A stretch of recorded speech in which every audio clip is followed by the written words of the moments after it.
Hi. Today is 2025, February 12th. It is a Wednesday at 8:17 p.m. In this video, I'm going to talk about limiting consumption of content and producing instead of consuming. I was watching this video course yesterday, and this point out of all this video section is titled Winning Habits, and out of all the habits he mentioned, this point really struck me, and it struck out over all the others. We're going to go through it together, so let's have a look at this. From there, limit your time consuming. So important. Audit all your activities and ask yourself, when am I at the cause? When am I at the effect? And more often than not, we're at the effect, right? Scrolling through your phone, you're at the effect. Watching TV, you're at the effect. Listening to music, you're at the effect. It's things doing to you. When are you truly producing and creating, not consuming? Okay, the more you shift that, more production, less consumption, the better. And this will mean identifying all those consuming activities and limiting them. Right? You can also look in your phone and it'll see your social media stats, so on and so forth. Limit, limit, limit, limit, limit.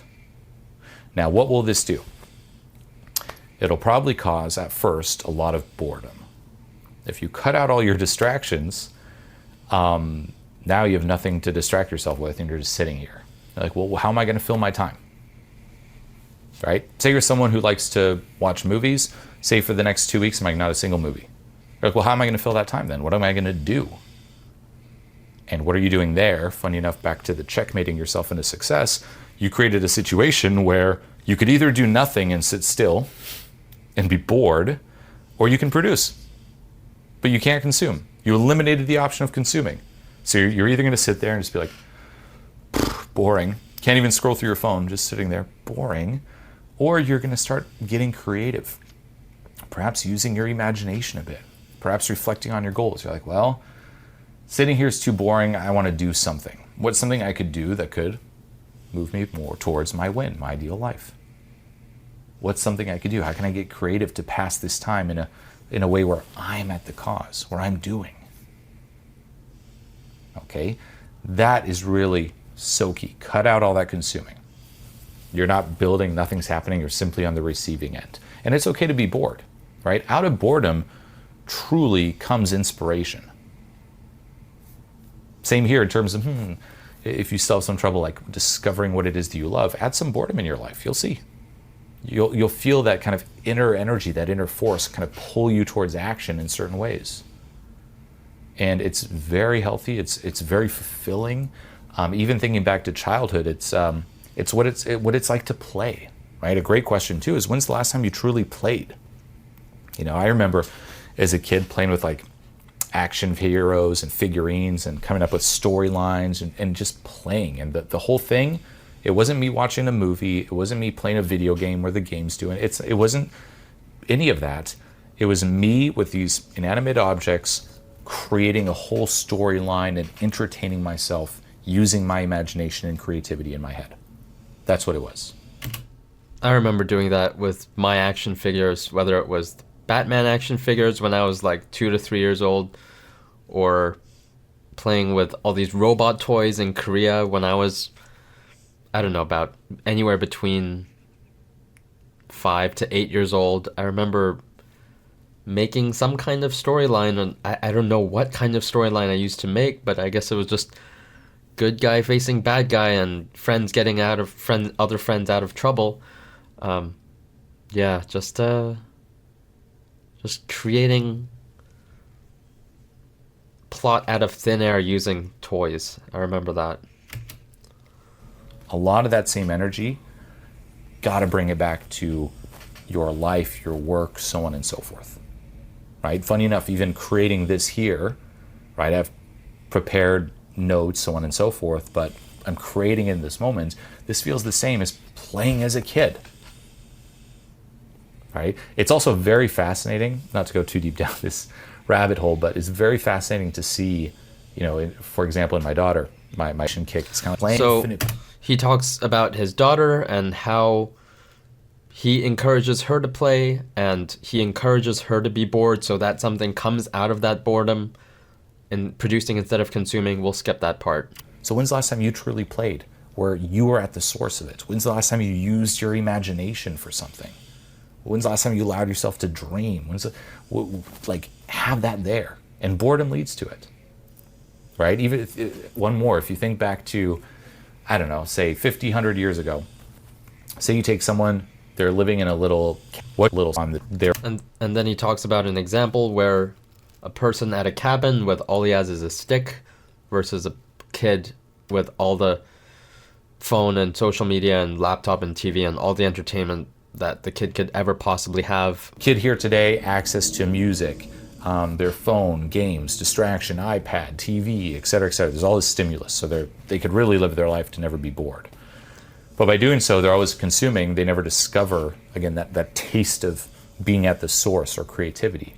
Person who's bored back then, they play with the stick a bit, and they're like, oh, there's nothing. What are they going to do?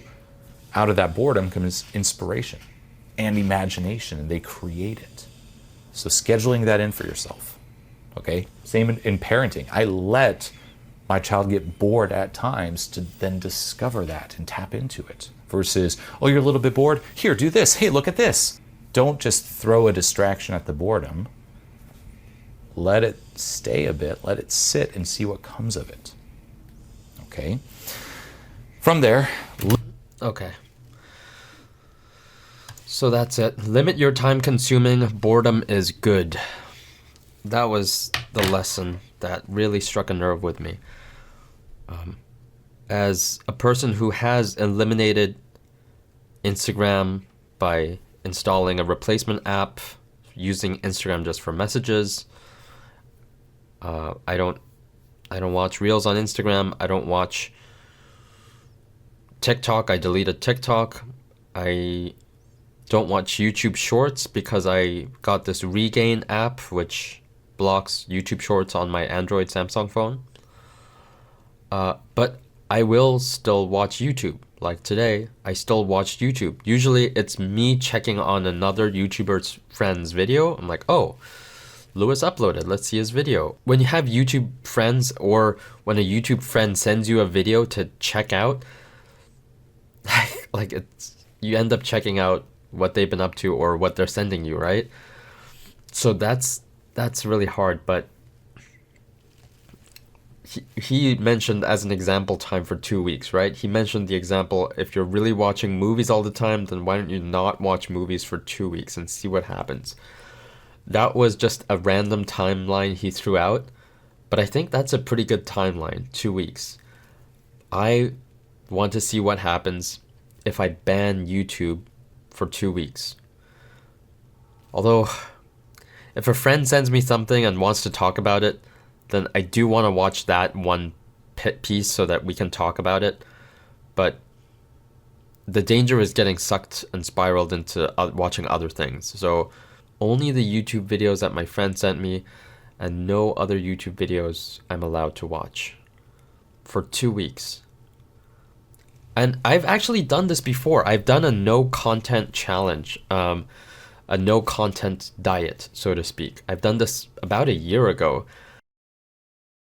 I need to find out, how do I truly want to spend my free time and why do I want to spend it that way? So I'm gonna try this. I'm gonna try a week of no reading, no videos, no video games unless I'm meeting people in person and playing with them, no audiobooks, no music. I love music, so that's gonna be a tough one. And I'll see if anything changes in terms of the thoughts I'm having. Am I gaining any insights?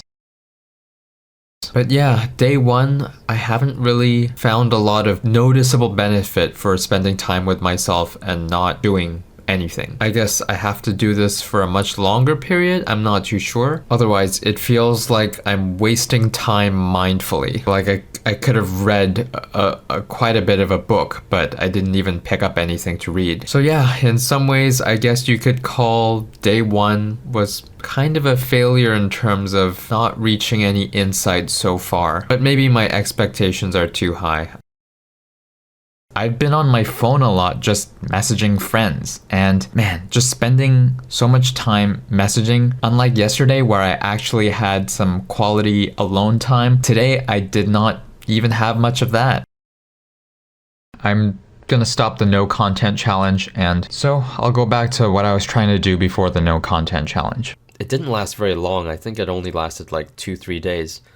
But back then, I didn't have the goal of producing. I was just limiting consumption of content, but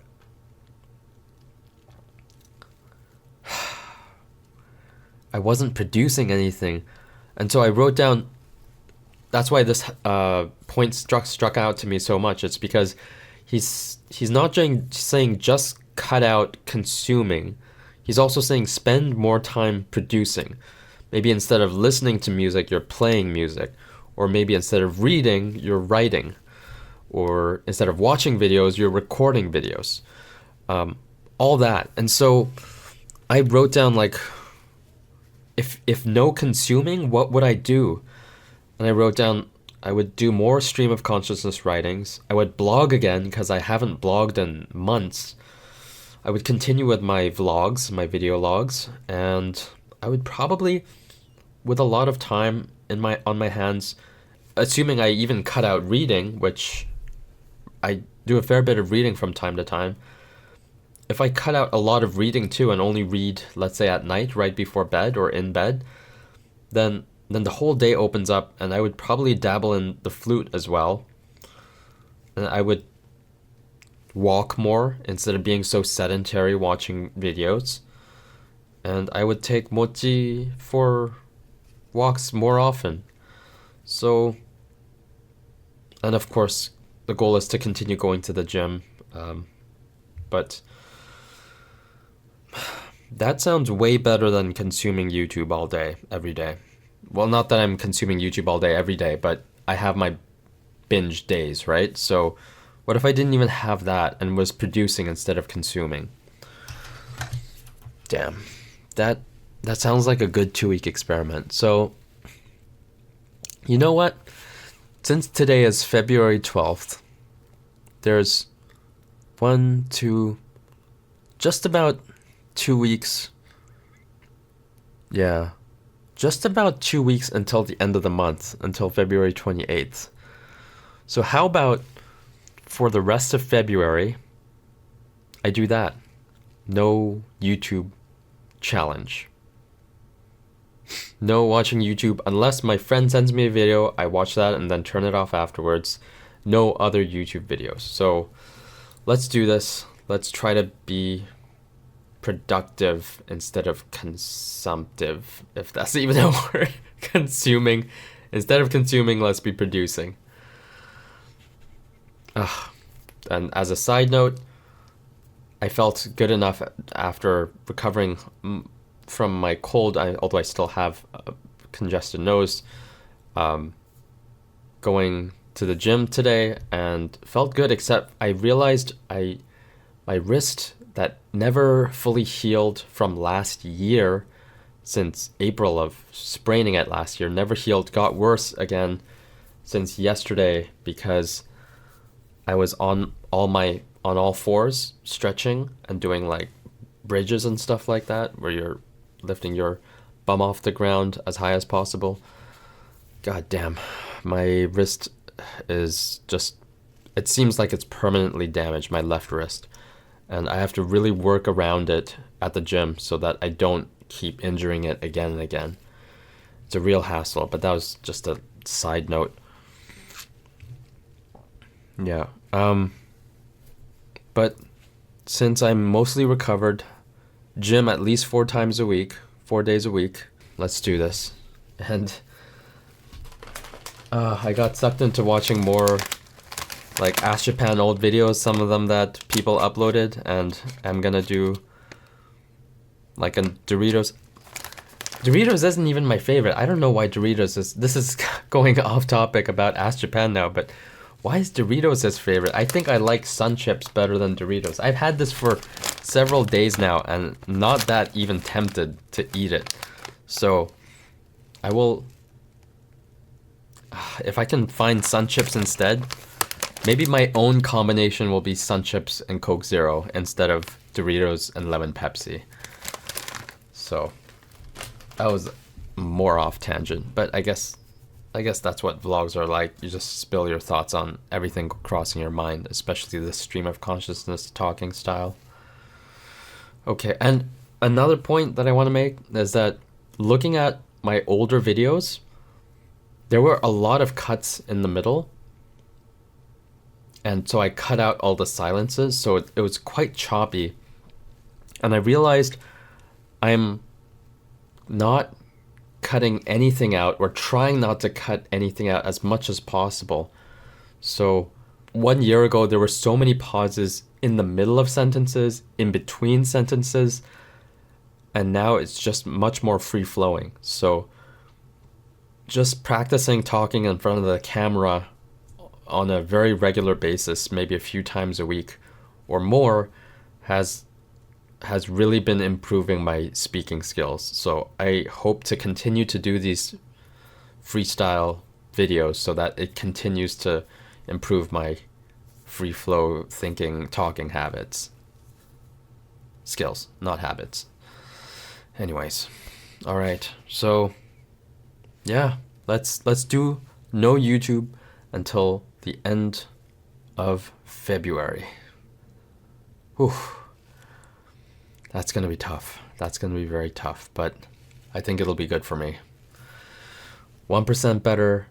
Oh, I was just to say, there is a massive snowstorm outside in Toronto, Canada here. So I know there are a couple of you watching who are also in the nearby area.